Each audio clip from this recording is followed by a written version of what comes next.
The Rules Committee confirmed an interpretation by the Secretary Rules Editor that during rip-through moves, if the contact occurs during the horizontal movement, it is not a shooting foul. If the contact occurs during the vertical movement, it is a shooting foul. Officials will first determine when the contact occurs and then decide if the movement was more horizontal or more vertical upon contact. Number 13 Gold defends number 1 Gray by placing his arms out in front toward 1 Gray at the top of the key. 1 Gray rips through horizontally to make contact and then begins a drive to the basket. The initial contact occurs during the horizontal portion of the rip-through. Since 13 Gold was not in a legal guarding position and there was illegal contact, this was correctly called a defensive foul by the trail official. Number 11 White defends number 5 Blue by placing his arms out in front toward 5 Blue.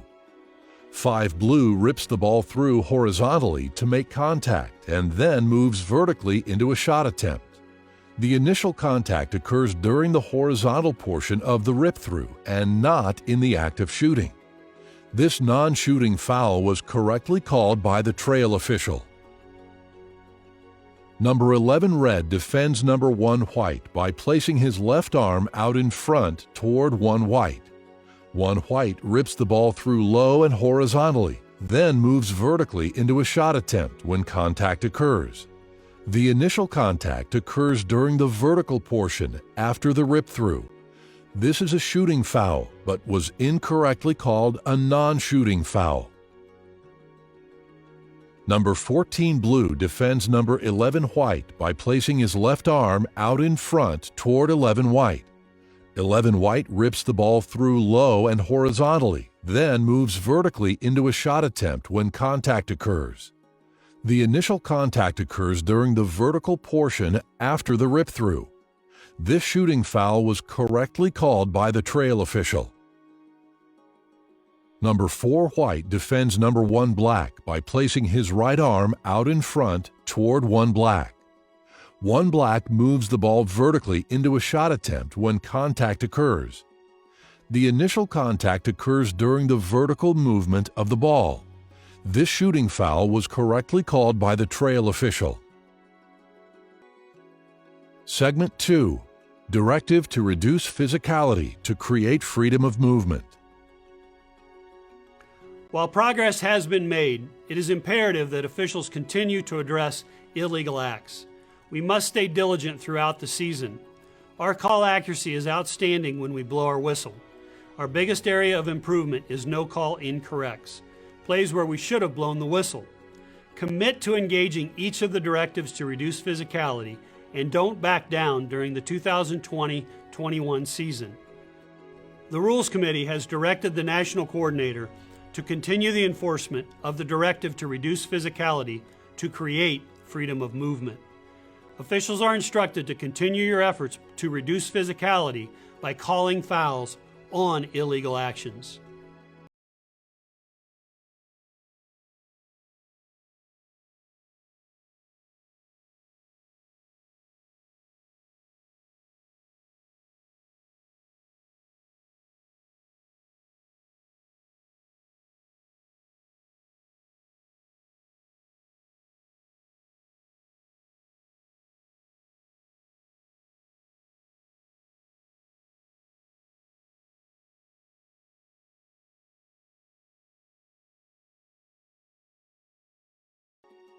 We will now look at some specific plays relative to each of the directives.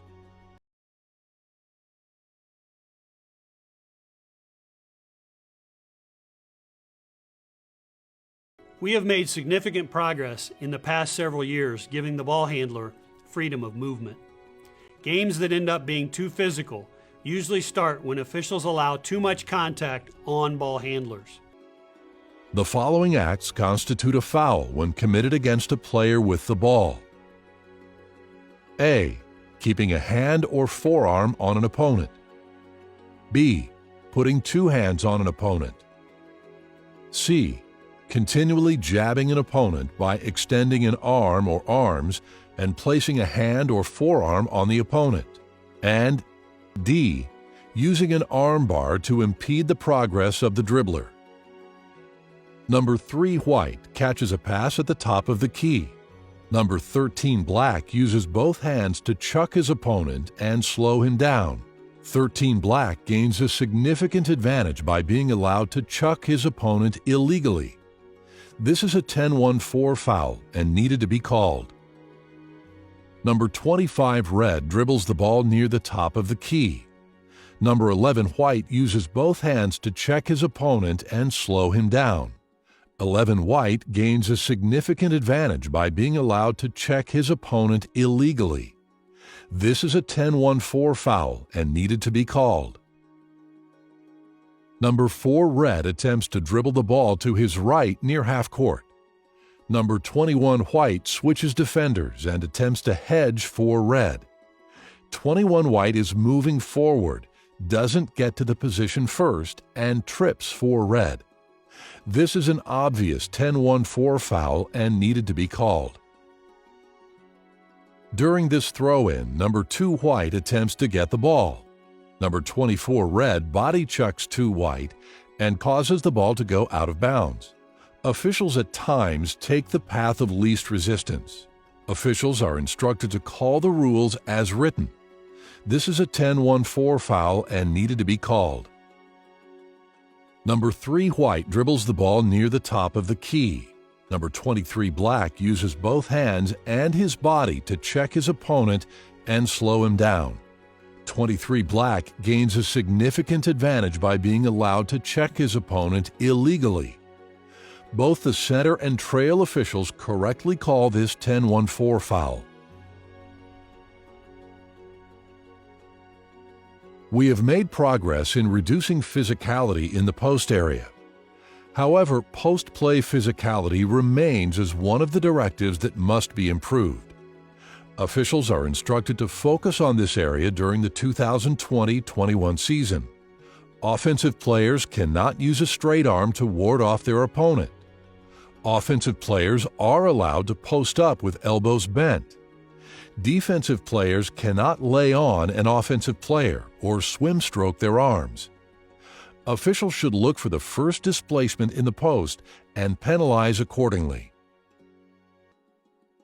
This play is an example of the officials allowing the post physicality to get out of control. First, number 3 white reaches across and lays on number 21 black. Then 21 black uses both straight arms to ward off 3 white multiple times. These are fouls and needed to be called. Number 25 blue posts up legally with elbows bent. Number 20 white lays on and reaches across 25 blue's body. The trail official correctly calls a defensive foul on 20 white. Number 1 white posts up with his right straight arm warding off number 51 red. 1 white then uses his left straight arm to ward off 51 red. Unfortunately, we call a defensive foul on 51 red. This is an offensive foul and needed to be called. Number 35 white posts up and chucks number 10 gold with his left forearm. The lead official correctly calls an offensive foul on 35 white.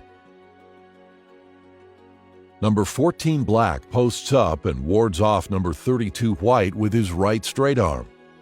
The lead official correctly calls an offensive foul on 14 black. Post back-down plays are becoming a problem in our game. There has been an increase in these back-down or bump-bump plays. Officials are instructed to call the first displacement foul. Number 25 white catches the ball with his back to the basket. Number 21 black legally defends the play. 25 white displaces 21 black twice prior to his shot attempt. This is an offensive foul and needed to be called. Officials are instructed to call the first displacement in the post. Number 23 green catches the ball with his back to the basket. Number 35 white legally defends the play. 23 green displaces 35 white twice prior to his shot attempt. This is an offensive foul and needed to be called. Officials are instructed to call the first displacement in the post. Number 23 White catches the ball with his back to the basket. Number 42 Blue legally defends the play. 23 White displaces 42 Blue prior to his shot attempt. This is an offensive foul and needed to be called. Officials are instructed to call the first displacement in the post. Number 33 Black catches the ball with his back to the basket. Number 20 White legally defends the play. The first bump caused by 33 Black is met with equal pressure by 20 White. The second bump by 33 Black displaces 20 White prior to his shot attempt. This is an offensive foul and was correctly called by the lead official. Based on the Rules Committee's directives, the officiating community has focused on the legality of screening over the last several seasons. We will continue this effort during the 2020-21 season by narrowing in on screening trends. By interpretation, the Rules Committee addressed a difficult play. By rule, a screener shall stay within his vertical plane with a stance in which the inside of the screener's feet is no wider than shoulder width apart.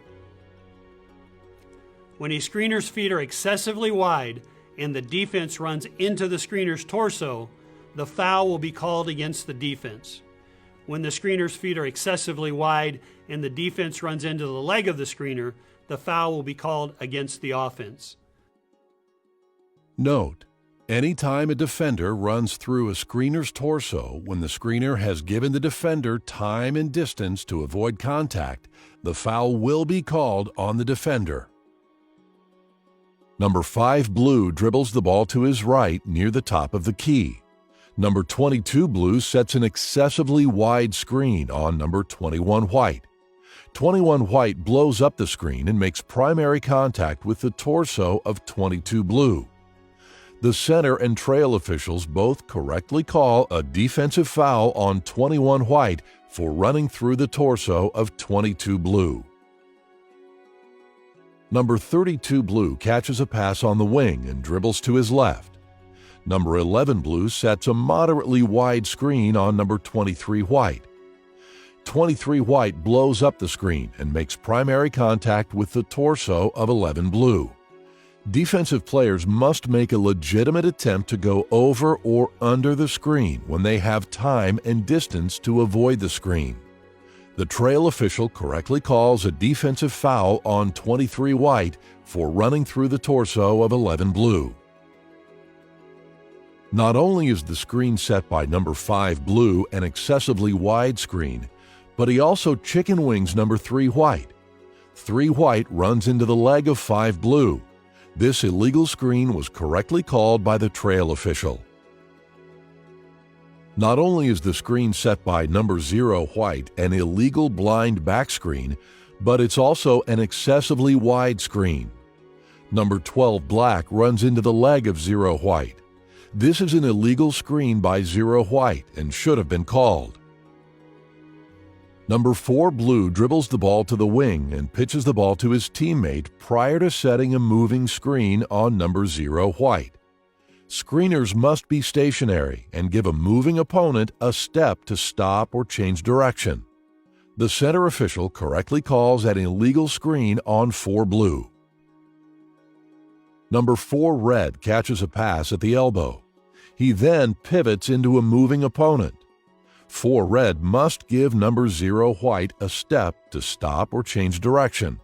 This moving screen is an illegal screen and needed to be called. Number 1 White dribbles the ball near half court.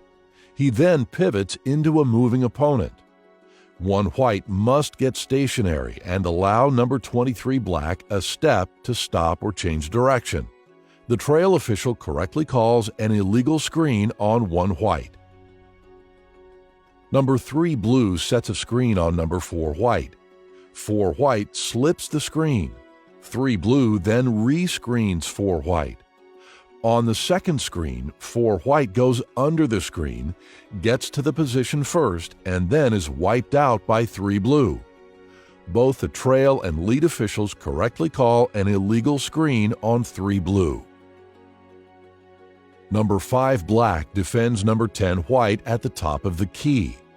Number 22 white attempts to set a screen, pauses but never gets stationary, and then rolls into 5 black. 5 black gets to the position first and is entitled to that spot on the floor. The trail official correctly calls an illegal screen on 22 white.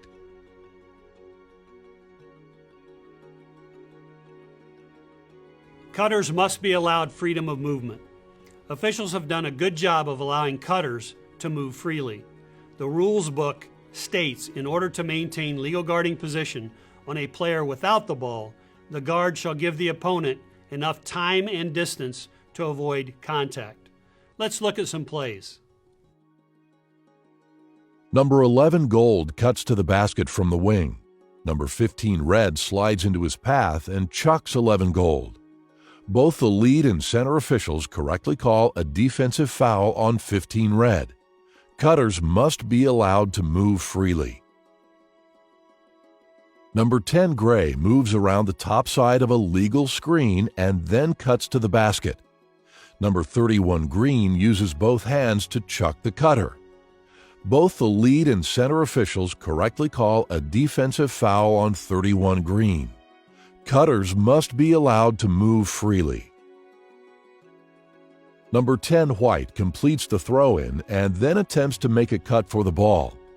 Number 5 red uses both hands to hold and hinder the cutter. The center official correctly calls a defensive foul on 5 red. Cutters must be allowed to move freely. Number 1 blue catches a pass on the wing, passes the ball back to his teammate, and then attempts to cut across the key area. Number 4 white uses his left arm and his body to chuck 1 blue to hinder his progress. Cutters must be allowed to move freely. This is a foul and needed to be called.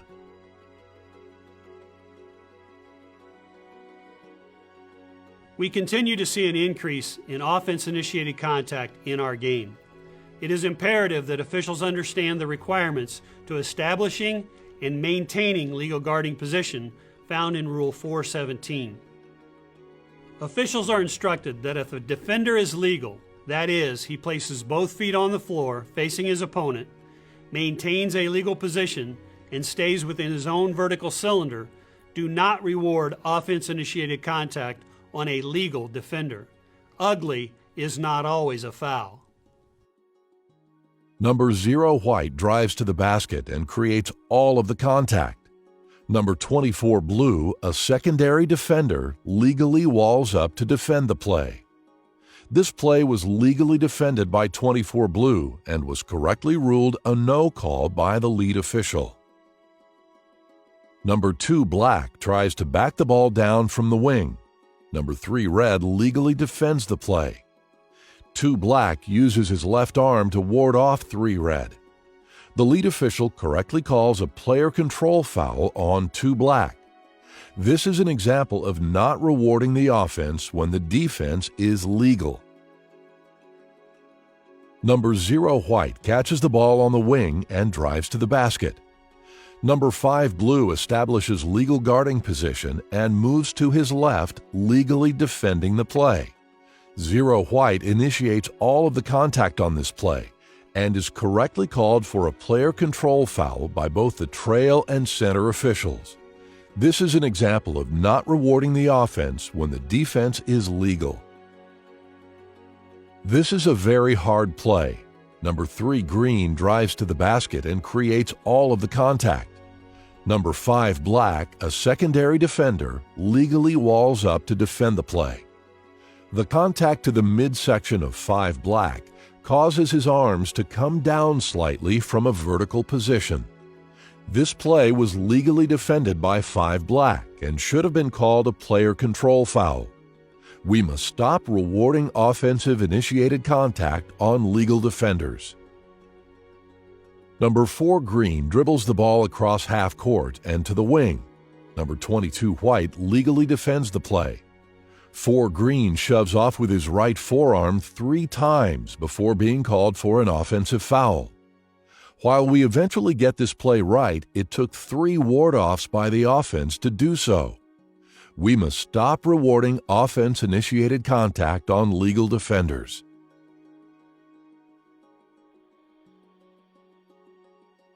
While the officiating community has many difficult traveling plays to adjudicate, the Rules Committee was emphatic that we improve our call accuracy on the basic footwork moves on the perimeter and in the post. Officials should focus on perimeter and post travels during the 2020-21 season. Let's look at a few plays. Number 25 White catches the ball with his back to the basket and begins his dribble.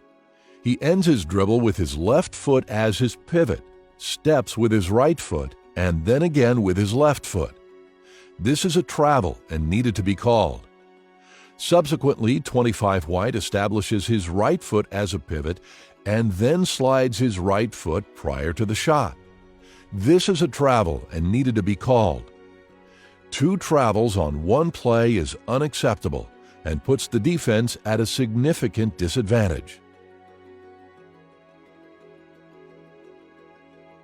Number 25 White catches the ball with his back to the basket and begins his dribble. He ends his dribble with his left foot as his pivot, steps with his right foot, and then again with his left foot. This is a travel and needed to be called. The lead official is responsible for contact on this play. The trail official is responsible for the post travels.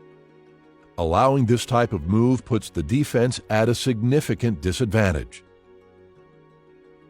Number 23 White ends his dribble with his back to the basket and his right foot as his pivot.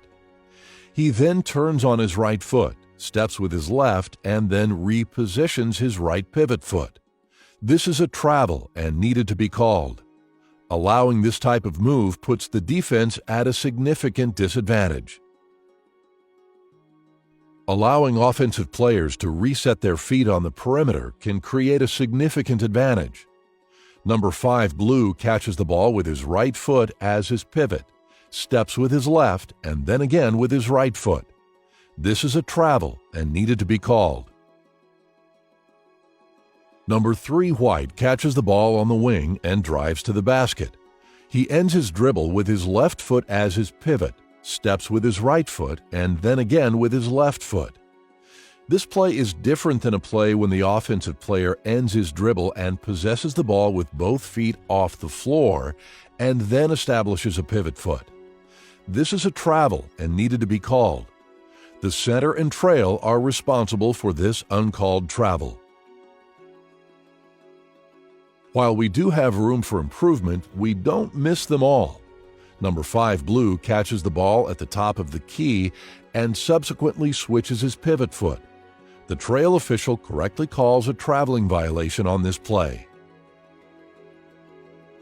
There are 3 very difficult traveling plays that officials have to adjudicate: the spin move, the Euro step, and the step back move. Officials must get to a good position, find the pivot foot, and officiate from the floor up to adjudicate these plays properly. Identifying when the offensive player picks up the ball is critical to adjudicating these plays correctly. We must get better at calling the obvious and egregious travels. Number 10 Blue drives toward the basket and attempts a spin move. He picks up the ball with his left foot as his pivot, steps with his right, and then again with his left foot. This is an obvious travel and needed to be called. During this transition play, number 2 White picks up his dribble with his left foot as his pivot, steps with his right foot, and then again with his left foot. The lead official correctly calls a traveling violation on 2 White during this Euro step play. Number 11 Red dribbles the ball near the top of the key, hard plants his left foot, steps with his right foot, and then again with his left foot to set up the step back move. This is an obvious travel and needed to be called. While this play would be legal in the NBA, it is not a legal move according to NCAA rules. Officials should not split hairs on these plays, but must know the rules regarding traveling.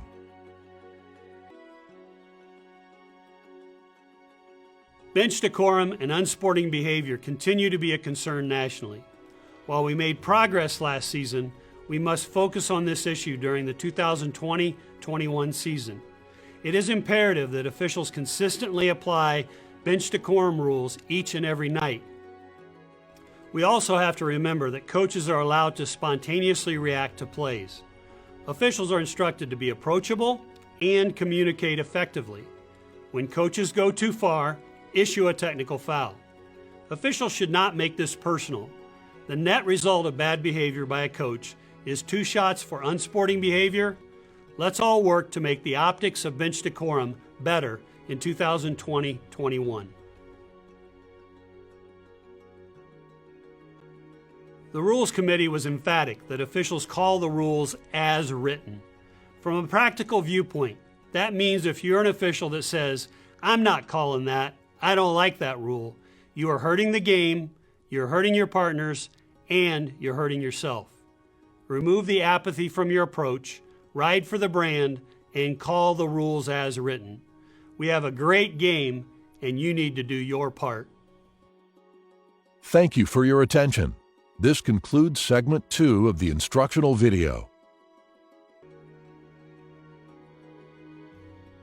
Officials are instructed to protect perimeter shooters from the beginning of the try through returning to the floor. Defensive players are not allowed to contact the shooter during an attempt. Defensive players are not allowed to encroach on the shooter such that the shooter has no landing spot. Number 15 black catches a pass at the top of the key and shoots a 3-pointer. Number 4 white defends the play, closes the gap, and takes away 15 black's landing spot. This is a defensive foul and needed to be called. Shooters must be allowed to have their landing spot as long as no defensive player occupied that spot prior to the shooter leaving the floor. Number 1 black catches a pass on the wing and shoots a 3-pointer. Number 4 white defends the play, closes the gap, and makes contact with the shooter as he lands. This is a defensive foul and needed to be called. The trail official goes high on this play and puts himself in a stacked position. Going low on this play would have allowed the trail to see the contact on the shooter. Number 2 white catches a pass on the wing and shoots a 3-pointer. Number 3 blue defends the play, closes the gap, and makes contact with the shooter as he lands. This is a defensive foul and was correctly called by the center official. The center official goes low on this play and gets a great look between the players. Well done. Number 0 gold catches a pass on the wing and shoots a 3-pointer. Number 25 gray defends the play, closes the gap, and makes contact with the shooter as he lands. This is a defensive foul and was correctly called by the trail official.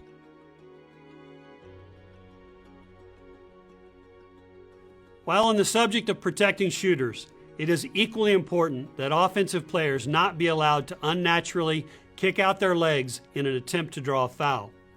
Officials are instructed to call offensive fouls on egregious leg kickouts by offensive players during shot attempts. We must penalize the offensive player when a leg kickout impacts the defender. Number 5 white catches a pass and shoots a 3-pointer as number 1 red defends the play. 5 white unnaturally kicks his right leg out, makes contact, and trips 1 red. Whether this play happens in the first 3 minutes or the last 3 minutes of overtime, this is a player control foul and needed to be called. Number 0 blue catches a pass and shoots a 3-pointer as number 13 white defends the play. 0 blue unnaturally kicks his right leg out, makes contact, and trips 13 white. Whether this play happens in the first minute or the last minute of the first half, this is a player control foul and needed to be called. Number 10 white catches a pass and shoots a 3-pointer as number 1 blue defends the play. 10 white unnaturally kicks his right leg out, makes contact, and trips 1 blue. The center official correctly calls an offensive foul on 10 white. Number 0 green catches a pass at the top of the key and shoots a three-pointer as number 1 white defends on the play. 0 green unnaturally kicks his right leg out almost horizontally and makes contact with 1 white. You have heard us emphasize calling an offensive foul when the defender is impacted. This play requires a foul on the offensive player for egregiously contacting the defender, even though it didn't impact him. Officials should continue to focus on reducing physicality by calling fouls when one player dives on top of another player. Diving on top of another player is an illegal act and should be penalized. Number 1 black dribbles the ball across half court and to the wing. He loses control of the ball and goes to the floor to secure the ball. Number 2 white dives on top of 1 black. Diving on top of another player is an illegal act. This is a defensive foul and needed to be called. Number 31 white attempts to catch a pass, loses control of the ball, and dives on the floor to secure the ball. Number 24 blue dives on top of 31 white. Diving on top of another player is an illegal act. The result of this illegal play was a held ball being called and the blue team gaining possession. This is a defensive foul and needed to be called. During this free throw rebound, number 20 white dives on the floor to secure the ball. Number 3 red dives on top of 20 white. The trail official correctly calls a defensive foul on 3 red for diving on top of 20 white. Last season, the Rules Committee added using derogatory remarks or personal comments during the game relating to race, ethnicity, national origin, religion, gender, gender expression, gender identity, sexual orientation, or disability to the Class A technical foul rules. When officials hear this type of language, they must penalize it. After calling a Class A technical foul for these types of comments, officials should be sure to inform the head coach. Coaches must address this type of behavior with players, as there is no place for it in our game.